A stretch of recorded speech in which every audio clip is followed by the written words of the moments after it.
अस्सलाम वालेकुम। चैप्टर 18 तक हमने देखा कि जब बादशाह को बचाने में कामयाब हो जाता है रोयल डिसाइडर, तो क्योंकि बाहर से बहुत लड़ाई की आवाज़ें आ रही होती हैं, शोरगुल आ रहा होता है, क्योंकि वहाँ पर रूपर्ट ऑफ इंजाओ की लड़ाई हो रही होती है ब्लैक मार्कर और उसके दूसरे साथियों से। तो वो उन आवाज़ों को सुनकर बाहर की तरफ आता है। उसके बाद देखिए किस किस्म के वाक़यात पेश आते हैं, वो हम देखते हैं। तो इस हवाले से देखिए हमारे पास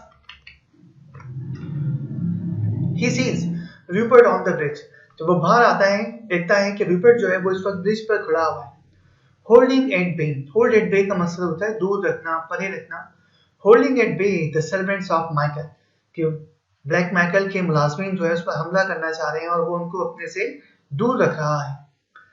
अ वुमन्स क्राई इज हर्ड, इसी दौरान में एक खातून की चीखने की आवाज़ आती है और यकीनन उस वक्त वहाँ पर एक ही खातून मौजूद है, मैडम लिवोबान। ये उन्हीं की चीख की आवाज़ होती है और वो ये कहती हैं कि दैट माइकल इज डेड, कि माइकल मर चुका है। तो आपको याद होगा कि जब रूपर्ट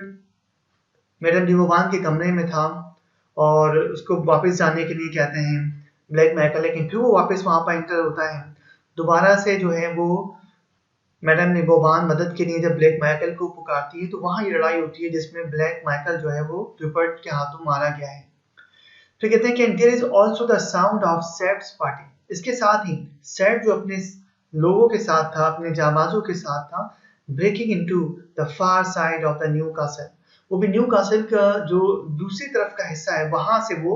अंदर दाखिल होने में कामयाब हो जाता है। ब्रेक इनटू के लफ्ज़ी माने होते हैं असल में यानी बगैर इजाजत दाखिल होना। जाहिर बात है कि तय तो ये हुआ था कि जोहान दरवाजा खोलेगा, लेकिन क्योंकि जोहान खुद रूपर्ट से लड़ाई में जख्मी हो जाता है, तो उन्होंने खुद ही अपना रास्ता बना के आना पड़ता है और ये वक्त पर वहां पर नहीं पहुंच पाते।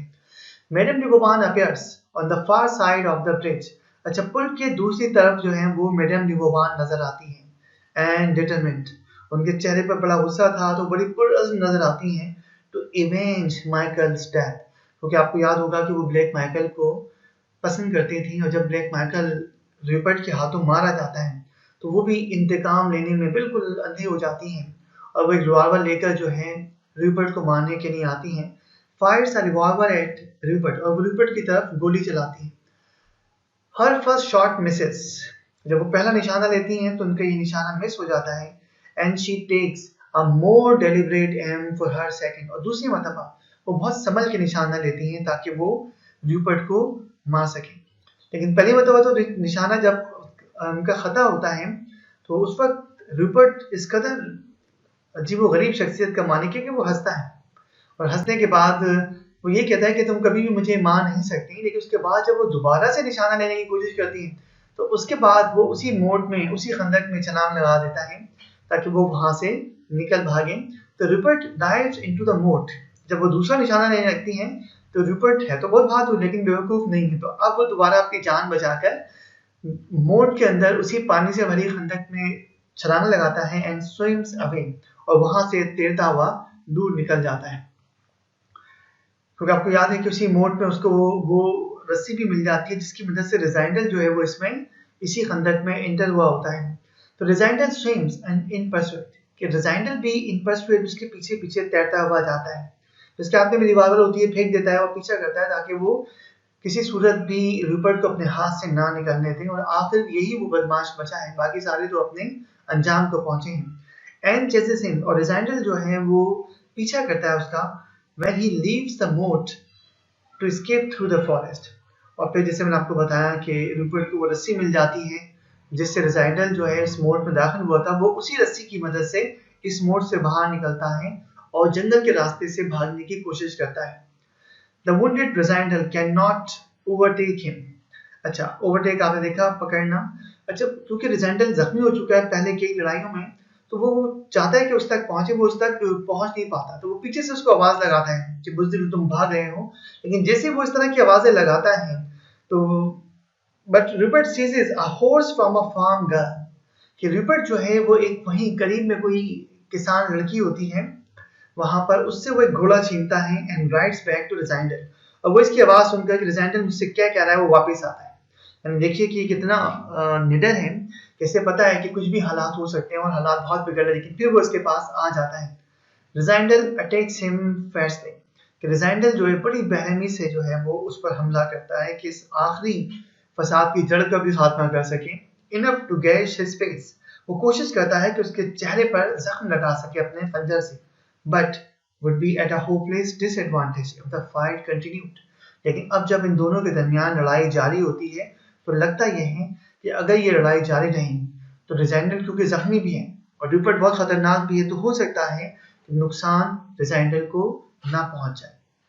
तो रिजाइंडल इज सेव्ड, लेकिन खुशकिस्मती की बात यह है कि रिजाइंडल महफूज रहता है and Rupert has to ride away, और रूपर्ट को अपनी जान बचाकर घोड़े पे सवार वहां से भागना पड़ता है। When Fritz comes riding, क्योंकि फ्रिट्ज जो है वो वहां पर पहुंच जाता है, और फ्रिट्ज जो पहुंचता है आर्म्ड विद अ रिवॉल्वर, उसके पास रिवॉल्वर भी होती है, वो मुसल्ला होता है, टू हिज रेस्क्यू, और वो रिजाइंडल को बचाने के लिए पहुंच जाता है। क्योंकि आपको याद होगा कि अब क्योंकि कर्नल सैप्ट अपने साथियों के साथ किले में दाखिल हो जाता है, तो वो फिर एक के बाद दूसरी उसे लाशें मिलती रहती हैं, दी गॉडेट की, बर्सलिन वगैरह की, फिर डॉक्टर की। फिर एकदम उसका दिल जो है वो बैठ जाता है कि नहीं ऐसा ना हो कि अगली लाश हमें बादशाह की मिले, लेकिन बादशाह जख्मी हालत में उसे मिलता है और बेहोश होता है। तो उस वक्त वो देखता है कि सारे लोग ही नजर आ रहे हैं लेकिन नजर नहीं आ रहा तो रिजाइंडल, तो वो फौरी तौर पर फ्रिट्ज को वो कहता है कि तुम जाकर रिजाइंडल को देखो कहीं उसे कोई नुकसान ना पहुंचे, और वही ढूंढता हुआ फ्रिट्ज इस वक्त जो है वो पहुंचता है रिजाइंडल के पास, और ये बहुत खुशकिस्मती की बात होती है, उस तरीके से उसकी जान भी बच जाती है। और वो जैसे उसके करीब पहुंचता है फ्रिट्ज, तो रिजाइंडल क्योंकि बहुत जख्मी होता है तो ही कोलैप्सेस, वो वहां उसके सामने गिर जाता है। बट ये बट होगा आर की जगह पे टी आना चाहिए था, मुझसे टाइपिंग में मिस्टेक हुई, तो बट रिमेन्स कॉन्शियस, लेकिन वो होश में होता है, यानी वो जब गिरता है तो उस वक्त थोड़ा सा होश उसके बाकी होते हैं, लॉन्ग इनफ टू हियर, और उस वक्त उसके कानों में ये आवाज जो है वो जो है आती है कि फ्रिट्ज से दैट, वो कहते हुए सुनता है फ्रिट्ज को कि the king is still alive, कि बादशाह जो है वो जिंदा है। तो उससे थोड़ा इत्मीनान होता है कि जिसके लिए इतना कुछ किया, अपनी जान हथेली पर रखी, तमाम तरह खतरात का सामना किया, वो इस वक्त जिंदा है। इसका देखिए कुछ हमारे पास ये इमेजेस हैं, इसमें मैं आपको बताता हूँ। देखिए ये वो हमारे पास इमेज है जिसमें इस वक्त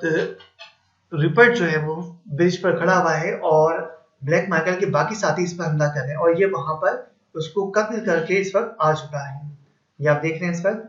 अगर आप ये देखिए हमारे पास ये मौजूद है इस वक्त। अच्छा, अब उसके बाद देखिए हमारे पास इस वक्त देखिए तलवार लहरा के उनको सबको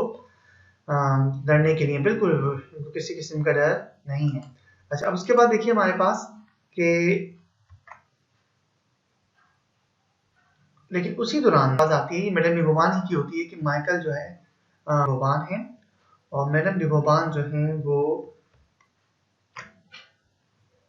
देखिए he is dead, good heaven, गजब खुदा का कि ब्लैक माइकल मर चुका है, आवाज लगाती है। और यहाँ पर देखिए कि ये हमारे पास रिपर्ट हैं जो कि इस वक्त उनके तमाम ब्लैक माइकल के साथियों से ये कह रहे होते हैं कि अब मैं तुम्हारा मालिक हूँ, और ब्लैक माइकल जो है अपने अंजाम को पहुंच चुका है। उसके बाद देखिए हमारे पास थोड़ा सा कि इसी दौरान में मैडम निगोबान जो है वो उस पर गोली चलाती है, लेकिन वो बच जाता है। उसके बाद जब वो दोबारा ज़्यादा एहतियात से उसका निशाना लेती हैं तो वो जान बचा के फौरन मोड़ में छलांग लगा देता है। इसके बाद देखिए हम आगे चलते हैं। ये देखिए इसके पीछे आप देख सकते हैं ये रिजाइंडल जो है ये भी इस मोड पर छलांग लगाते हैं, और ये कर्नल सैप्ट, फ्रिट्ज वगैरह अपने साथियों के साथ वो यही कहते हैं कि रिजाइंडल के ब्लैक माइकल का जो साथी है आखिरी में रिपोर्ट ये किसी सूरत भी बचकर ना जाए। खैर वो वहां से जाते हैं। फिर आप देखिए कि यहाँ पर आप देख सकते हैं कि ये रूपर्ट जो है वो उस रस्सी की मदद से बाहर निकलता है, और ये बाहर निकलने के बाद पीछे जो है वो रिजाइंडल आ रहा होता है जो उसको कह रहा होता है कि मेरी बात सुनो, कहाँ जा रहे हो, और फिर वापस वहां से आता है एक किसान लड़की का घोड़ा छीन कर।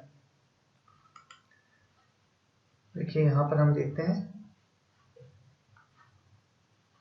यहाँ तक बात हुई थी। चलिए इसके बाद हम थोड़ा सा आगे चलते हैं। अब आप देखिए यहाँ पर आप देख सकते हैं कि ये भागता है वहां से, और उसके बाद रिजाइंडल भी पीछे कर रहा है। वहां से फिर आप नोट कर सकते हैं कि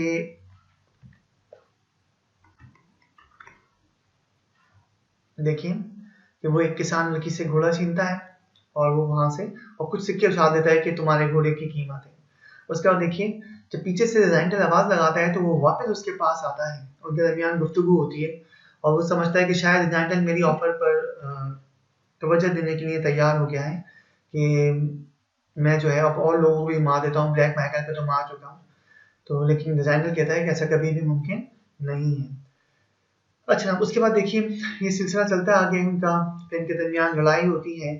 और बहुत खतरनाक किस्म की लड़ाई होती है। किसान लड़की वो सब देख रही होती है उसे, लेकिन फिर उसकी मदद के लिए जो है वो फ्रिट्ज पहुंच जाता है उस तरीके से। फिर इसको उठाता है, ये गिर पड़ता है और रिजाइंडर, लेकिन बेहोश होने से पहले वो ये सुन लेता है कि बादशाह जो है वो सही सलामत है। उसको देखिए अगली हमारे पास चैप्टर 20 की तरफ चलते हैं हमारे पास। तो चैप्टर 20 में कहते हैं कि Fritz has been with Sapt's party, कि फ्रिट्ज जो है वो सेप के साथ ही होता है थ्रू द नाइट, उस पूरी रात को। They were not let into the new castle by Johann, कि जोहान के जरिए से वो नए किले में दाखिल नहीं हो सके थे जहां पर ब्लैक माइकल रहता था एज प्लान, जैसा कि उन्होंने मंसूबा बनाया था। Because Johann had been wounded, क्योंकि जोहान जख्मी हो गया था in the fight between Michael and Rupert, उस लड़ाई में जो कि माइकल और रिपर्ट के दरमियान हुई थी। When they eventually broke in, बिला फिर वो बड़ी मुश्किल से किसी तरह से वो उसमें दाखिल होने में जब कामयाब होते हैं तो दे फाउंड माइकल दैट, तो उन्हें वहां पर माइकल की लाश मिलती है, माइकल मुर्दा हालत में मिलता है। Sapt and Fritz then make their way to the old castle, कि फिर सैप और फ्रिट्ज जो है वो अपना रास्ता पुराने किले की तरफ बनाते हैं, उस किले में जहां पर बादशाह को कैद में रखा गया था, जहां पर रिजाइंडल की लड़ाई हुई थी और जहां बादशाह की मदद डॉक्टर ने की थी। तो फाउंड द बॉडीज ऑफ बर्सनिन, और वहां पर से बर्सनिन की डिगॉटेड की एंड द डॉक्टर, और इनकी लाशें मिलती हैं। एंड द किंग अनकॉन्शियस, तो वहीं पर किंग जो है बेहोशी की हालत में मिलता है, बट लाइकली टू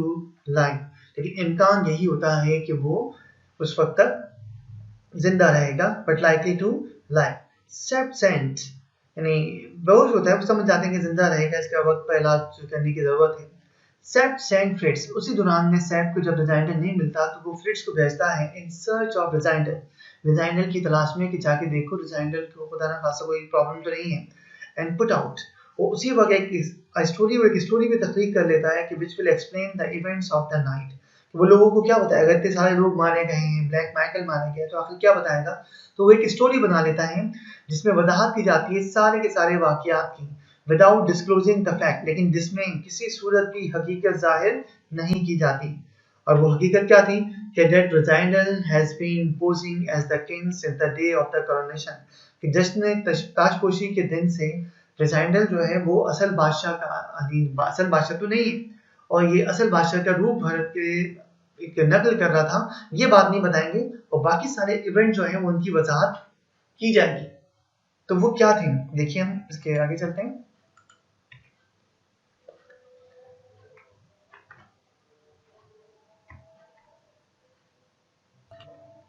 अब देखिए जो कहानी सब लोगों को बताई जाती है वो क्या होती है, देखते हैं इसे। The story put out is that, कहानी जो बयान की जाती है वो ये होती है कि माइकल वाज कन्फाइनिंग, लोगों को जो बताया जाएगा कि माइकल वाज कन्फाइनिंग एट ज़ेंडा, कि भाई माइकल ने जो है कैद करके रखा हुआ था, कन्फाइन कैद करना, at Zenda an unnamed friend of the king, उसने बादशाह के किसी दोस्त को कैद किया हुआ था। अननेम्ड, उसका नाम नहीं बताया जाता क्योंकि वजाहत नहीं कर सकते, जबकि असल में वो कौन होता है, वो असल बादशाह तो वही होता है। तो बताया जाता है कि जनाब के ब्लैक माइकल ने बादशाह के एक दोस्त को कैद करके रखा हुआ था, और इसी दौरान में जब बादशाह उसको बचाने के लिए गया, and that Michael was killed, कि माइकल मारा गया, and the king Gravely wounded, और इसी दौरान में बादशाह बहुत शदीद जख्मी हो गए। When the king went to rescue his friend, कि जब बादशाह अपने दोस्त को बचाने के लिए गया फ्रॉम हिज इलीगल डिटेंशन, उसके गैर कानूनी कैद से अपने दोस्त को जब बचाने के लिए गया तो उसका नतीजा ये निकला कि ब्लैक माइकल मारा गया और बादशाह जख्मी हो गया। However, Princess Flavia insists on seeing the wounded king at once. लेकिन प्रिंसेस फ्लेविया जो होती हैं बहरहाल वो भी वहां पर पहुंच जाती हैं और वो इसरार करती हैं कि उन्हें फौरी तौर पर बादशाह से जो है वो उनकी मुलाकात करवाई जाए। तो कर्नल से अपने लेकर आ रहा होता है कि किले महल के अंदर जो ओल्ड कासल होता है कि वहां उससे मिलवाएगा, लेकिन रास्ते में जो है वो मुलाकात जो हो जाती है उसी किसान लड़की से, और वो कहती है कि बादशाह तो इस वक्त झाड़ियों में जख्मी हालत में। तो अब बड़ा मसला खड़ा हो जाता है सेप्ट के लिए और फ्रिट्ज के लिए कि आखिर वो किस तरीके से जो है वो अब छुपाएं सारे के सारे वाकये को। तो she is riding to the castle कि जब वो किले की तरफ जा रही होती है तो जस्ट मैन रिजाइनर उसी दौरान में रिजाइनर सपोर्टेड बाय फ्रिट्ज जो कि सहारा देकर फ्रिट्ज जिसको ला रहा होता है has reached the edge of the forest, वो जंगल के किनारे पर आ जाता है। By the road to the castle, ये वही सड़क होती है जो किले की तरफ जा रही होती है। द फार्म गर्ल सीइंग रिजाइनर, जैसे ही वो किसान लड़की जो होती है रिजाइनर को देखती है and believing him to be the king, और वो उसे बादशाह समझती है, रन्स टू द प्रिंसेस, वो फौरन शहजादी की तरफ दौड़ती हुई जाती है, सेइंग दैट, ये कहते हुए कि द किंग इज वुंडेड, कि बादशाह जख्मी है, and lying in the near by bushes, और करीबी झाड़ियों में जो है वो उस वक्त लेटा हुआ है। Princess Flavia with Sapt, princess Flavia जो है वो सैप के साथ walks up to the wounded Rassendyll, वो जख्मी रिजाइनर की तरफ बढ़ती है। He and Sep now have to tell her that, अब सेप को फ्रिट्ज को सब कुछ बताना पड़ता है कि Rassendyll is not the real king, कि रिजाइनल जो है वो असल बादशाह नहीं है। अब देखिए हमारे पास ये कुछ इमेजेस हैं इसके कि यहाँ पर देखिए प्रिंसेस फ्लेविया वहां पर पहुंचती हैं, ये किले की तरफ जा रहे होते हैं कर्नल सेप के साथ। वो कहता है कि ठीक है मैं बादशाह से मिलाता हूँ आपको, लेकिन रास्ते में देखिए ये जो किसान लड़की है वहां पर आती है और बताती है कि नहीं कि बादशाह तो करीब ही जख्मी हालत में पड़ा हुआ है। और फिर वो करीब में देखिए जाके प्रिंसेस फ्लेविया को सारी बातें बताती हैं, और वहां पर ये फ्रिट्ज आ रहे हैं और देखिए यहाँ पर जख्मी हालत में ये रिजाइनल मौजूद हैं, और फिर इस हालत में देखकर प्रिंसेस फ्लेविया रिजाइनल के पास आती हैं और फिर सारी की सारी बातें जो हैं वो बिलाखिर फ्रिट्ज को और सेप को उन्हें बताना पड़ता है। उसको देखिए लास्ट 2 चैप्टर्स की समरी हमारे पास मौजूद है। कहते हैं कि Rassendyll has to be keeped concealed, यानी प्रिंसेस फ्लेविया को तो सारी बातें पता चल जाती हैं, लेकिन अब रिजाइनल को जो है वो पोशीदा रखना पड़ता है तमाम लोगों से, until he secretly leaves Ruritania, उस वक्त तक कि उसे लोगों की नजरों से छुपा के रखना होता है, पोशीदा रखना होता है, जब तक कि वो रूरिटानिया से ना चला जाए। क्योंकि सिर्फ गिनती के लोगों को सारा मामला ये पता होता है, वो नहीं चाहते कि असल हकीकत लोगों तक पहुंचे। तो he pays farewell to the deeply grateful king, Rassendyll जो है वो बादशाह से मुलाकात करता है, बादशाह उसका बहुत शुक्रगुजार होता है कि किस तरीके से उसने इन तमाम मामलात में अपनी जान की परवाह किए बगैर उसका ताजो तख्त बचाया, उसकी जान बचाई। और जब कुछ और से इसके साथ भी रिजाइनल का जो मकाम होता है बादशाह की नजरों में बहुत बढ़कर होता है कि बहुत सारे फवाइद जो वो हासिल कर सकता था रिजाइनल, उसने सबको ठोकर मार दी और बड़ा मुखलिस होकर दोस्ती का उसने हक अदा कर दिया। And then has a last painful interview with Princess Flavia, तो आखिर में उसकी मुलाकात प्रिंसेस फ्लेविया से भी होती है, जिसमें वो ये तय करते हैं कि उनके दोनों के जज्बात जो होते हैं एक दूसरे के लिए वो बहुत पुरखलूस होते हैं, लेकिन वो तय करते हैं कि मुल्क और कौम का मफाद सबसे ऊपर है और तरजीह उसी को दी जानी चाहिए, और वो हमेशा हमेशा के लिए बिछड़ने का जो है वो तय कर लेते हैं। दे अग्री दैट, वो इस बात पर इत्तेफाक करते हैं कि the interest of the kingdom, कि रियासत का मफाद जो है must be placed before their love, वो उनकी मोहब्बत से बढ़कर है, उसको तरजीह देनी चाहिए उनकी मोहब्बत पर। Sapt and Fritz escort Rassendyll to a station, कि सेप और फ्रिट्ज जो हैं वो रिजाइनल को स्टेशन छोड़ने जाते हैं, अक्रॉस द फ्रंटियर उसे सरहद पार करवाते हैं, and bid him goodbye, और उसे खुदा हाफिज कहते हैं विद ग्रेट अफेक्शन, और बहुत उनकी आंखों में दिल में मोहब्बत होती है, एंड रिस्पेक्ट, और रिजाइनल के लिए बहुत इज्जत का जज्बा होता है।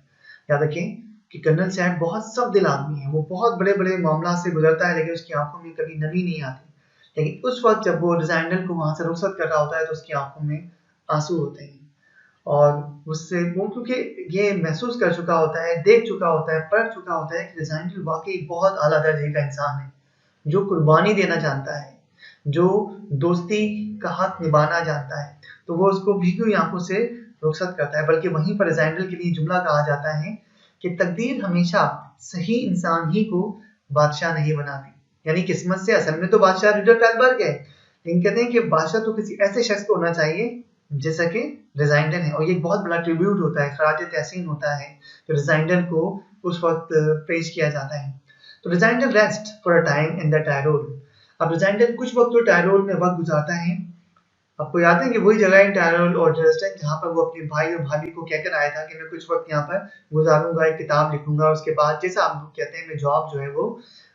जो आप कहेंगे मैं वैसे ही जॉब करना शुरू कर दूंगा। अच्छा, जब वो वहाँ पहुंच जाता है तो letting his friends know his whereabouts अता पता, ठिकाना, वो अपने ठिकाने का अपने दोस्तों को बता देता है ताकि दोबारा से ऐसा ना हो कि मामला बिगड़ जाए, क्योंकि आपको पता है कि इसके भाई भाभी वगैरह ने जो है वो उसकी तलाश शुरू करवा दी है। तो to prevent any further inquiries, ताकि वो किसी भी मजीद इंक्वायरीज को रोक सके अबाउट हिज डिसअपियरेंस, उसकी गुमशुदगी के हवाले से। ही रिटर्न्स होम, वो वापस घर जाता है and settles down to the quiet life of a country gentleman. लेकिन याद रखें कि पहला वो रिसेंडल जो बहुत चहकता था, जो घूमने फिरने का शदाई था, जो बहुत लापरवाह था, लाउबाली था, लेकिन अब वो एक आम ऐसा शख्स की जिंदगी गुजारता है जो कि देहात में रहता हो, पुरसुकून जिंदगी, खामोश जिंदगी। जो पहले उसकी जिंदगी में एक शोर शराबा था, गहमा गहमी थी, वो सब वो खत्म कर देता है, बहुत खामोश जिंदगी गुजारने लगता है। वो कभी किसी से जिक्र नहीं करता कि वो किस तरह की उसने मुहिम सर अंजाम दी, किस तरह के हालात से गुजरा। लेकिन एक बात जरूर होती है कि broken only by an annual visit to Dresden, कि एक साल ऐसा जरूर होता है, हर साल ऐसा होता है कि वो ड्रेसडन जाता है, where he meets Fritz von Tarlenheim, जहां उसकी मुलाकात फ्रिट्ज से होती है, और his sole remaining contact with his past adventure, वहाँ इसकी मुलाकात होती है। तो फिर ये वो वाहिद ताल्लुक है जो उसका माजी से जुड़ा हुआ है, फिर उनकी वही माजी की बातें होती हैं और फ्रिट्ज जो है वो रिटानिया के हालात उसे बताता है। और याद रखिए कि फ्रिट्ज की जो शादी होती है वो उन खातून से होती है जो हेल्गा के नाम से थे, उनसे होती है जो कि हमेशा प्रिंसेस जो है फ्लेविया के साथ रहती हैं। तो बहरहाल और वो उनको सारे हालात बताता है ब्रिटानिया के। तो ये वो वाहिद ताल्लुक है जो अपने माजी से वो कायम रखते हैं, बाकी वो कभी किसी से कोई बात इस हवाले से जिक्र नहीं करता। Princess Flavia has sacrificed love to duty, Princess Flavia ने अपनी मोहब्बत को अपने फर्ज पर कुर्बान कर दिया बाय मेरिंग द किंग, बादशाह से शादी करके, because the people love her, क्योंकि ब्रिटानिया के अवाम उससे मोहब्बत करते हैं। This marriage has made the throne secure, उनकी शादी से जो ताजो तख्त है ब्रिटानिया का वो ज्यादा महफूज हो गया है, क्योंकि आपको पता है कि अगली अगर रिडल्फ एल्बर्ट बादशाह नहीं होते तो अगली जो इस हवाले से जो हकदार हैं वो प्रिंसेस फ्लेविया होती। जब दोनों की शादी हो जाती है तो अब ये मसला ही खत्म हो जाता है, तो ज्यादा अमन और अमान उस मुल्क में हो जाता है, assure the internal peace of Britannia, और उनकी शादी से अब ब्रिटानिया में जो है वो ज्यादा अमन और सुकून जो है वो यकीनी बन जाता है। उसके बाद देखिए हम आगे चलते हैं, ये आखिरी के कुछ आप मनाजिर देख रहे हैं जो हमने पढ़े हैं, उसको देखिए कि ये मुलाकात हो रही है रिजाइनल की किंग एल्बर्ट से, जिसमें बादशाह जो है रिडल्फ एल्बर्ट शुक्रिया अदा करता है रिजाइनल का और कहता है कि तुमने दोस्ती का हक अदा कर दिया, और कजन कहकर मुखातिब करता है। फिर प्रिंसेस फ्लेविया जो है वो रिजाइनल को बुलाती हैं अपने अपार्टमेंट में और वहाँ उनकी बात होती है। तो वहाँ पर देखिए रिजाइनल जो है, लेकिन ना Flavia I did not lie, अब वो माजरत करता है कि मैंने आपसे झूठ बोला, लेकिन ये मेरी मजबूरी थी, मैं हकीकत में मेरे दिल में आपके लिए बहुत बुलंद जज्बात हैं, मैं हकीकत में आपको पसंद करता हूँ, लेकिन मुझे माफ़ कीजिएगा कि मैंने आपसे झूठ बोला और सारी बातें आपसे छुपाई। यहाँ पर प्रिंसेस फ्लेविया कहती हैं कि ये सारा कुछ जो था आपने जानबूझकर नहीं किया, बल्कि जिस फर्ज ने जिस बात का आपसे तकाजा किया आपने वैसा ही पूरा किया। और यहाँ पर वो बरमला इजहार करती है, इस बात का इकरार करती है कि अगर उसे पता भी होता कि आप असल बादशाह नहीं हैं, तब भी उसके दिल में जो है वही जज्बात होते हैं जो अब हैं। यानी दूसरे लफ्ज़ों में वो कहना चाहती हैं कि मेरे लिए जो असल जज्बात हैं वो आप ही के लिए थे, कि किंग एल्बर्ट के लिए नहीं थे। तो वो भी इससे बहुत पुरखुलूस तौर पर इसको पसंद करती हैं और उसके दिल में इसका बहुत बड़ा मकाम है। लेकिन वो आखिर में इस बात का इज़हार तो करती हैं, लेकिन वो तो यही करती हैं कि मोहब्बत अपनी जगह, लेकिन फ़र्ज़ जो है वो ज़्यादा अहम है। मुल्क कुछ और डिमांड करता है, अवाम की कुछ और तमन्ना है, तो मुल्क और कौम के लिए वो अपनी मोहब्बत की कुर्बानी दे देती हैं। और यहाँ पर आप देखते हैं कि रिज़ाइंडल को सड़क पार करवाने के लिए सेप्ट और फ्रिट्ज आते हैं और वो भीगी हुई आंखों से उसको रुखसत करते हैं। तो यहाँ पर इस नावल का इख्तिताम होता है। अल्लाह हाफ़िज़।